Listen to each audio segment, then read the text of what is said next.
Leadership Revolution. By Mazan. The Future of Developing Dynamic Leaders. Hi. And welcome to your favorite channel where you can know all about great books in a blink. If you like this content, remember to like and share it with all your friends and family and everyone who's interested in knowing all about great books. Learn the tips being taught by today's best leadership coaches. What does it take to become a great leader? What qualities do the best leaders share? While these are popular and reasonable questions to ask, if you look at enough case studies, you'll soon realize that there isn't a one-size-fits-all approach to leadership. This kind of insight is one of the benefits of Mazan's Leadership Revolution. Mazan is a seasoned executive coach, and has worked with a broad range of leaders, each with their own unique personality traits. While so many leadership advice books will try to squeeze everyone into an idealized mold, Mazan's approach focuses on the individual and allows you to work with your own strengths. Great leaders don't necessarily need to be energetic extroverts or intense, charismatic gurus. As we'll see in the sections ahead, what matters more is how you approach the role and your willingness to think creatively. This book brief contains 4 key ideas. Let's dive in. First key idea. Taking the first steps. Let's start off by saying now is the time to abandon any ideas of a one-size-fits-all approach to leadership. A successful leader is an authentic leader, and anyone putting up a false front because they feel the need to conform to someone else's definition of charisma is bound to come across as a phony. And phonies don't have staying power. We see through these masquerades and no one wants to follow the lead of someone who's putting on an act. After all, when things get stressful, your real personality is bound to show up. The key, therefore, is to find a leadership style that authentically aligns with who you are. The author calls this the unity of opposites. It's about blending your authentic self with effective leadership traits that may not come naturally to you. When this happens, it creates a magic formula for success. What's important to recognize here is that there isn't one single leadership mode. People require different approaches from their leader to accommodate their various motivational styles. So toss aside the golden rule, which tells us that we should treat others as we would like to be treated, and instead embrace the platinum rule, which states, treat others as they wish to be treated. One of the reasons why leadership coaching has proven to be a thriving field is because of its personalized approach. In dealing with people on a one-on-one basis, the coach has the opportunity to identify potential problems and, at the same time, emphasize an individual's hidden potential. With that in mind, one of the first things a coach will do is try to identify old habits and outdated thinking that the leader may be holding on to. For example, when a person is promoted to a leadership position, a common challenge is learning to delegate. There's a certain logic in thinking that you should do a job if you know you can do it better and faster than someone else, but this line of thinking needs an overhaul. Leaders delegate, plain and simple, and helping someone else become better at their job needs to be the new approach. New leaders need to realize that eyes are now on them, and to pay attention to how others are perceiving their actions. This includes what kind of behavior they tolerate and don't tolerate. These kinds of details set the tone for the working environment. Coaches know that the model of the gregarious, extroverted leader is old-fashioned. Introverted leaders have hidden talents that can be pushed to the forefront in coaching sessions.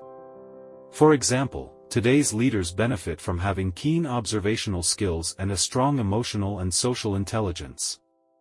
These are strong skills that a more introverted leader may naturally have. These skills are crucial in helping leaders to recognize that one leadership style isn't going to cut it. Different people require different approaches. It's something that applies to coaching, and it's something that applies to successful, dynamic leadership. The key here is to identify and question any outdated ideas that you may be holding on to. Then give yourself permission to explore new ideas. Second key idea. Finding inspiration and a thinking partner. One of the truisms of the coaching process is that a lot happens in between sessions. You can get a leader to understand something intellectually, but getting them to change their behavior is another matter.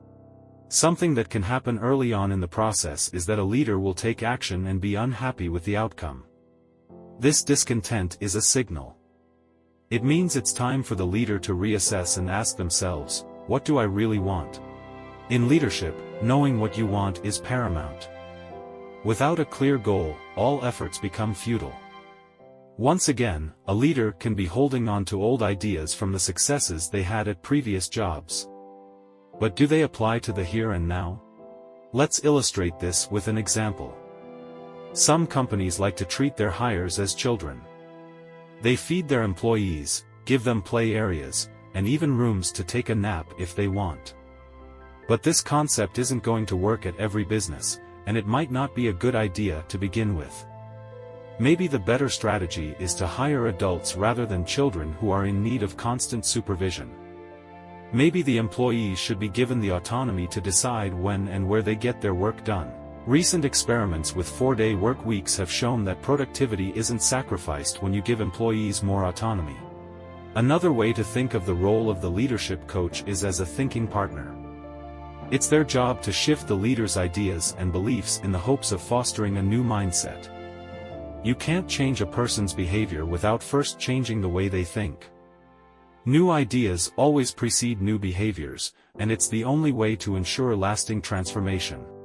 Therefore, it's the coach's job to get the leader to think outside the binary framework of what's right and wrong. Instead, leaders are encouraged to consider what aligns with personal or organizational values, and to overcome any fears they might have in embracing their authentic desires. Many leaders start off with traditional ideas that are based around being loud, authoritative, and using fear as motivation. But more often than not, this style of leadership isn't particularly suited to anyone. With help from a thinking partner, leaders can begin to see alternative paths of effective, respectful leadership that can align with their personal beliefs. In the sections ahead, we'll see what can happen when these ideas are turned into actions. Third key idea: taking the leap and going vertical. Getting a leader to make the transition from idea to action can feel like asking them to jump off a cliff. Often, they're filled with uncertainty and fear of the unknown. But for the coach and the leader, the real challenge lies not in the fear of failure but in navigating the ambiguous terrain of change. One way of building momentum is to start with something that's easy to do. For example, you could regularly write morning pages. This is a technique taken from Julie Cameron's book The Artist's Way, a ritual where you are encouraged to write 3 pages of stream-of-consciousness thoughts into a journal every morning. Applied to leadership coaching, it needn't be 3 pages, 3 paragraphs is a great start. At this point, it's all about getting the ball rolling. The smallest actions can be beneficial in working your way toward bigger, more transformative changes. Think of it like an exercise program. Rather than starting with a 2-hour, full-body workout, it might be best to start with a 2-minute workout and build from there. Building is the key word here. It's about overcoming resistance. Now is a good time to mention the difference between horizontal and vertical development, the 2 dimensions of development. Horizontal development focuses on acquiring specific skills, and comes with a linear and logical approach. You crack open a book, or attend a lecture, you learn things. Vertical development, on the other hand, is more practical. It's about putting your skills to work in the real world, and this is what's needed here. Through vertical development, you can increase your ability to navigate unpredictable environments with composure, judgment, and presence. In a world where certainty is a rarity, vertical development is essential for future-oriented leaders. Nevertheless, the world of leadership is obsessed with skills. Take the popular term upskilling, for example. But real breakthroughs come when leaders understand that skills alone are insufficient. Knowing how and when to apply the skills in the right way, that's leadership, and a sign of genuine growth. Vertical development places emphasis on context and the understanding that, more often than not, there aren't simple, binary choices to be made. What might be the perfect solution in one situation may not work in the context of a similar situation. It's the coach's job to help the leader be open to not knowing, to embrace multiple perspectives, and appreciate the complexities that are unique to every situation. Fourth key idea: lasting change and continuous development. By now, it should be clear that leadership development is not simply about acquiring new skills and picking up tricks and techniques that other leaders have successfully used in the past. Leadership development is an individually tailored process that is geared toward facilitating lasting change. With the help of a coach, it fosters adjustment, improvement, and growth, for both aspiring managers and seasoned executives alike. This is one of the reasons why coaching can be seen as having an advantage over conventional training methods. The one-on-one personalization, as well as the emphasis on applying different approaches to different contexts, makes coaching a powerful tool. It can not only benefit the leader, it can revitalize employee development and corporate culture. Corporate culture starts from the top down, as it tends to be based on the kind of behavior that leadership encourages or tolerates. Leaders can change this by fostering a more empowered environment.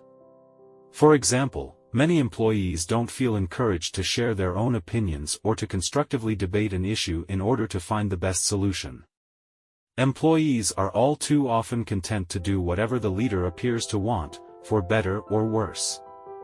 But if the leader emphasizes self-empowerment and the free exchange of ideas, the culture can change for the better. Part of the coaching process is understanding that mistakes are okay to make, and inevitable. In fact, a lot can be learned from mistakes as long as you have the right attitude and are willing to pause, acknowledge what went wrong, and take steps to improve. When the leader embraces this mentality, it can easily carry over to the company at large. When it comes to measuring success, this can be done in a multitude of ways. One measure developed by the author is the leader success model. This highlights the core capacities essential for successful leadership.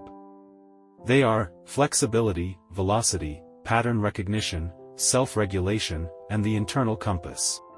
As we take a brief look at each one, keep in mind that these are aspects of leadership that benefit from constant development. While a leader's coaching sessions will ultimately come to an end, there is an understanding that the development process is ongoing, and that we never stop learning. First is flexibility. This is crucial in the dynamic, ever-changing business environment. However, for the enlightened leader, flexibility should extend beyond behavioral aspects to encompass emotional, intellectual, and spiritual dimensions.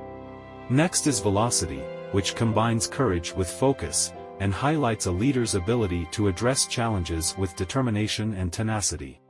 Pattern recognition concerns the ability to tune out what's unimportant and recognize what is. Observational skills are key to success, as is the ability to take an impartial and realistic view of what's going on around you. Self-regulation is the ability to see what you're doing in a clear-eyed fashion. The best leaders are able to recognize the good and bad aspects of what they're doing. Finally, there's the internal compass. This one is difficult to measure, but may be the most important. In the Chinese martial art of Tai Chi, it's referred to as a kind of central equilibrium. In coaching, just like in the martial art, it's about making sure that all your movements and behaviors are centered on a guiding principle. Much of leadership is about making the right choices, and this can become easier as you identify your core principles and work outward from there. As they begin working with a coach, leaders are encouraged to ask themselves, what do I really want? And it's worth repeating it here as we come to a close. Remember, no one wants to follow a leader who doesn't know what they want. When you know what you want, your internal compass will point you in the right direction. In summary, leadership coaching offers many advantages over traditional training. In general, it transcends the cookie-cutter approach, and allows for tailored coaching strategies that take into account the leader's unique personality traits. This approach emphasizes lasting change in behavior and mindset, and steers us away from short-term fixes. By embracing complexities and nurturing a less binary decision-making process, the corporate culture can become more self-empowered. We hope you enjoyed the insights on Lori Mazan's Leadership Revolution. You can purchase the book to learn more. Thank you for watching, and hope to see you soon.